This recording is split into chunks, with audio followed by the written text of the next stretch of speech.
अस्सलाम वालेकुम दोस्तों, उम्मीद करते हैं आप सब खैरियत से होंगे और आप सबको वेलकम करते हैं आगे लच में एक और बहुत अच्छी वीडियो के साथ। तो जैसे आपने टाइटल देखा होगा वो है कि जी मौलवी साहब, जुम्मा और मैं और कुछ अहम बातें। तो उसी टाइटल के रिगार्डिंग बात करेंगे और उसी पे कुछ इंसाइट शेयर करेंगे आज की जो मैं गया था जुम्मे की नमाज़ अदा करने उसके बारे में। बेसिकली आज मैं जुम्मे की नमाज़ अदा करने गया और एक बड़ा ही अनट्रेडिशनल सा बयान सुना जो नॉर्मली नहीं सुनने में आता। वो चीज़ आज आपके साथ शेयर करना चाहूँगा। शेयर करने का सिर्फ मोटिव ही ये होता है कि यार अच्छी बातें सुनेंगे तो अच्छा एक्ट करेंगे। That's the whole motive of sharing all these things through the video.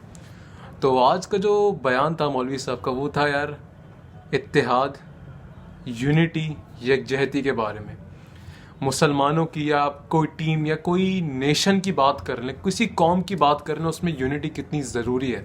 अगर वो यूनाइट ना हो, डिफरेंसेस यार इख्तिलाफ हर जगह होते हैं, लेकिन इख्तिलाफ अगर यूनिटी नहीं लाते तो वो इख्तिलाफ भी किसी काम के नहीं है। इख्तिलाफ नफ़रतें पैदा ना करें, ये एक छोटा मैसेज था जो उन्होंने एक एग्जाम्पल के थ्रू समझाया।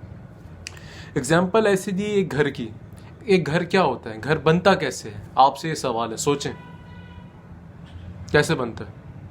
देखिए घर क्या है, घर क्या है, मजमुआ है ईंटों का जो सीमेंट के ज़रिए जमा की गई है।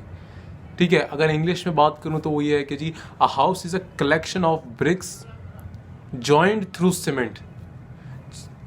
ईंटें हैं और वो सारी ईंटों को सीमेंट से जोड़ा गया है। तो उन्होंने यही बात की कि एक उम्मत जो होती है, एक मुसलमान है, उम्मत है, ये भी एक घर की तरह है। अगर एक घर की एक भी ईंट कमज़ोर होगी ना तो उस घर की एक भी ईंट अगर कमज़ोर होगी ना तो उस पूरे घर को इफेक्ट पड़ता है। और इसका दूसरा साइड ये है कि अगर बाकी ईंटें सही होंगी तो उस एक ईंट के कमज़ोर होने को भी झेल लेंगी। क्या खूबसूरत सी बात है। ठीक है जी, ये स्मॉल सा मैसेज था जी। अजान हो गई है तो इसलिए trying to finish the video. Be united और एक घर की तरह रहें। This is the message from Jumma. अल्लाह हाफिज़, टेक केयर।